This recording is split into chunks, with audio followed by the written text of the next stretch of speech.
Gujarat number 1 engineering university Sankalchand Patil university.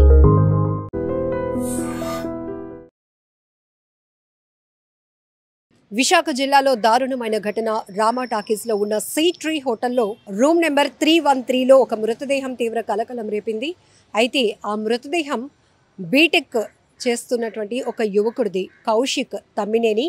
ఆ యువకుడి వయసు 23 ఏళ్ళు. బీటెక్ పూర్తి చేసినప్పటికీ కూడా, అంటే బీటెక్లో కొన్ని బ్యాక్లాగ్స్ ఉన్నాయి, అలాగే తనకి అనుకున్నట్టుగా జాబ్ రాలేదు అనే ఒక తీవ్రమైన ఒత్తిడి, స్ట్రెస్లో ఉన్నటువంటి ఆ యువకుడు ఫ్యామిలీకి నేను ఫ్రెండ్స్తో కాస్త రిలాక్స్ అయ్యి వస్తాను అని చెప్పి ఈ హోటల్లో ఈ నెల 10వ తేదీన చెక్ ఇన్ అయ్యాడు. అక్కడి నుంచి 10వ తేదీ నుంచి కంటిన్యూస్గా అదే హోటల్ రూమ్లో అబ్బాయి స్టే చేస్తున్నాడు. అయితే నిన్న ఫ్రెండ్స్, ఫ్యామిలీ మెంబర్స్ ఉదయం నుంచి కాల్స్ చేస్తున్నా కూడా కౌశిక్ ఫోన్ లిఫ్ట్ చేయట్లేదు అనేటటువంటి ఒక భయంతో ఫ్రెండ్స్కి అప్రోచ్ అయ్యారు పేరెంట్స్. ఆ తర్వాత ఫ్రెండ్స్ కూడా ఆ హోటల్కి వెళ్ళి, మా ఫ్రెండ్ ఫోన్ లిఫ్ట్ చేయట్లేదు, ఆ రూమ్కి మమ్మల్ని పంపండి అంటే, అయ్యా ఈ వేలో మేమైతే పంపించలేం, మీరు ఏదైనా ఒకవేళ డౌట్ అయితే కనుక పోలీసుల్ని అప్రోచ్ అవ్వండి, వాళ్ళ ద్వారా మేము చేస్తాము, ఈలోపు మేము కూడా చెక్ చేస్తామని ఆ హోటల్ సిబ్బంది చెప్పడం జరిగింది. అయితే ఇమీడియట్గా 3 టౌన్ పోలీసులు స్నేహితులు ఎవరైతే ఇచ్చినటువంటి కంప్లైంట్ బేస్ చేసుకొని సీ ట్రీ హోటల్లో ఈ అబ్బాయి 313 రూమ్లో స్టే చేస్తున్నటువంటి రూమ్కి వెళ్ళి ఆ డోర్స్ లాక్ చేస్తే ఎంతకీ తీయకపోయేటప్పటికీ ఒక్కసారిగా లోపల పగలగొట్టి లోపలికి వెళ్ళి చూసేటప్పటికి ఆ అబ్బాయి చనిపోయి ఉన్నాడు.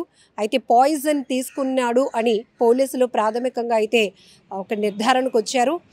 అక్కడ ఒక సూసైడ్ నోట్ కూడా పోలీసులు గుర్తించడం జరిగింది. అందులో తన పెయిన్, తన స్ట్రెస్ ఏంటి, తను ఎందుకు ఆత్మహత్య చేసుకోవాలి అనుకుంటున్నాడు, ఇవన్నీ కూడా కారణాలు రాస్తూ చెప్పాడు. సో అయితే ఈ ఫ్యామిలీ, ఈ తమ్మినేని కౌశిక్ కుటుంబం విశాఖపట్నంలోనే ఉంటుంది. గత 10 రోజుల క్రితమే వాళ్ళు కాకినాడకు షిఫ్ట్ అవ్వడం జరిగింది. అయితే కొద్ది రోజుల పాటు ఫ్రెండ్స్తో నేను ఇక్కడ స్టే చేసి వచ్చేస్తాను అని ఆ పేరెంట్స్కి చెప్పడంతో వాళ్ళు కాకినాడ వెళ్ళిపోయారు. కానీ ఈ అబ్బాయి ఈ హోటల్లో మాత్రం 10 రోజులుగా తను స్టే చేస్తున్నాడు. ఎందుకంటే హోటల్ మేనేజ్మెంట్ రిసెప్షన్లో ఉన్నటువంటి చెక్ ఇన్ డీటెయిల్స్ చూస్తే కనుక ఈ నెల 10వ తేదీన మధ్యాహ్నం 1:40 ప్రాంతంలో అబ్బాయి రూమ్ తీసుకోవడం జరిగింది. అయితే ఈ రోజుకి 9 రోజులు గడుస్తోంది. నిన్నటి నుంచి కూడా కంటిన్యూస్గా ఫ్యామిలీ మెంబర్స్ కానీ ఫ్రెండ్స్ కానీ ఫోన్ చేస్తున్న అబ్బాయి లిఫ్ట్ చేయటం లేదు. ఒక్కసారిగా వాళ్ళకి డౌట్ రావడంతో పోలీసులకు కంప్లైంట్ ఇస్తే పోలీసులు వెళ్ళి చూసేటప్పటికి అబ్బాయి అప్పటికే చనిపోయి ఉన్నాడు, పాయిజన్ తీసుకున్నట్టుగా కూడా పోలీసులు నిర్ధారించారు. ఏది ఏమైనా చాలా బాధాకరమైన విషయం.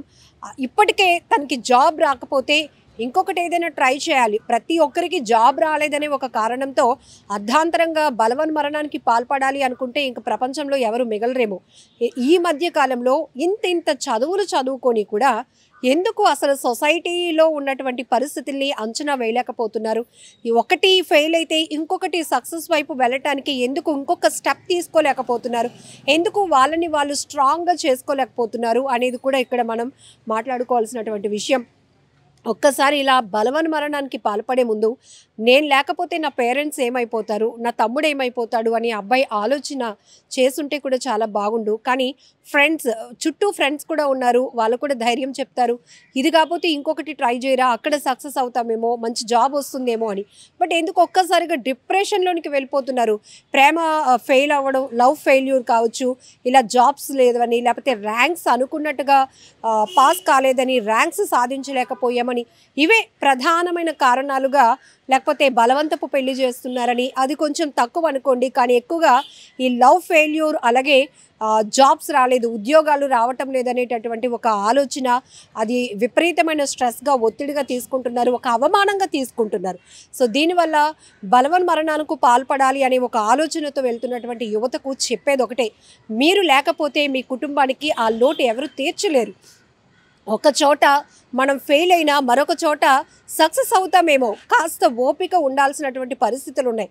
ఇంత చదువుకుంటున్నారు, బీటెక్లు, ఎంబీబీఎస్లు ఇవన్నీ చదువుతున్నప్పుడు ఎందుకు అంత ఆలోచన శక్తి లేకుండా ఆకస్మికంగా, అనాలోచితంగా, లేకపోతే ఆ స్ట్రెస్లో సూసైడ్ చేసుకోవాలనే ఆలోచనకి ఎందుకు వెళ్తున్నారో కూడా అర్థం కావలేని పరిస్థితి. అయితే కొంతమంది అనుకోవచ్చు ఆ పెయిన్ అనుభవిస్తే తెలుస్తుంది అని. అలా అయితే ప్రతి మనిషికి ఏదో ఒక రకమైన స్ట్రెస్ ఉంటూనే ఉంటుంది.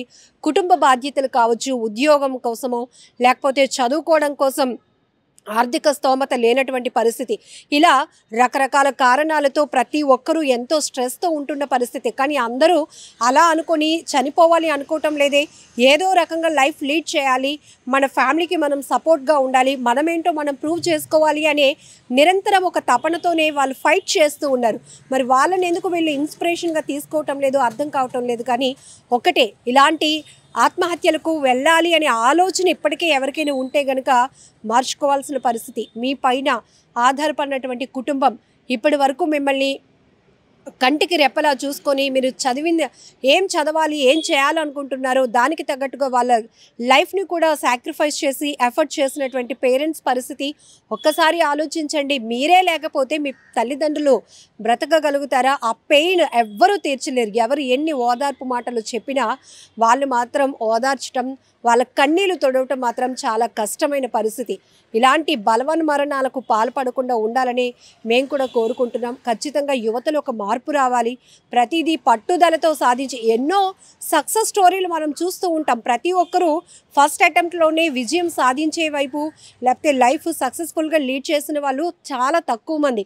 ఎన్నో స్ట్రగుల్స్ ఫేస్ చేసి ఎన్నో స్టెప్స్ ఎక్కుతూ వాళ్ళు ఎదుర్కొంటున్న ఒడిదుడుకులు ఇవన్నీ కూడా చాలా ఓర్పుతో, చాలా పెయిన్ఫుల్గా, అంటే పేషెన్సీతో ముందుకు వెళ్ళిన వాళ్ళు మాత్రమే సక్సెస్ అవుతున్నటువంటి పరిస్థితులు కూడా చాలా ఉంటాయి.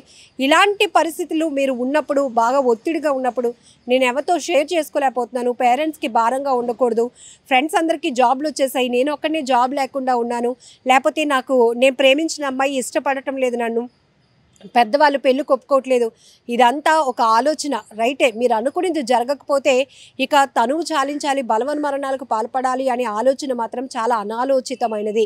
క్షణికావేశంలో మీరు తీసుకుంటున్నటువంటి ఇలాంటి నిర్ణయాలు మీ కుటుంబానికి చాలా తీరని లోటు.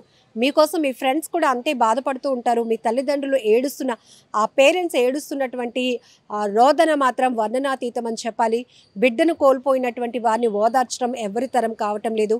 ఇకపై అయినా ఇలాంటి క్షణికావేశంతో తీసుకునే నిర్ణయాలకు వెళ్లకుండా ఉండాలని మనస్ఫూర్తిగా కోరుకుందాం. And for more videos, please subscribe to iDream. Please subscribe to iDream. Please subscribe iDream. And please subscribe to iDream. For more videos, subscribe to iDream. please like, share and subscribe to the channel. Congratulations, iDream. Subscribe to iDream. Subscribe to iDream. So subscribe to iDream Media. iDream ki iDream team andarki huge congratulations. Please subscribe iDream Media. Please subscribe to iDream. Subscribe iDream. Please subscribe to iDream. iDream అంటే నా కళల channel subscribe చేసుకున్న నోరు తిరుగుతలేదు, మీరైతే గంట గుర్తు కొట్టండి. For more such videos, please subscribe to iDream. Subscribe to iDream. Please subscribe to iDream. Please subscribe iDream Media. Please do subscribe to iDream. Please subscribe to iDream Media. For best entertainment and information, please subscribe iDream. And don't forget to subscribe to iDream.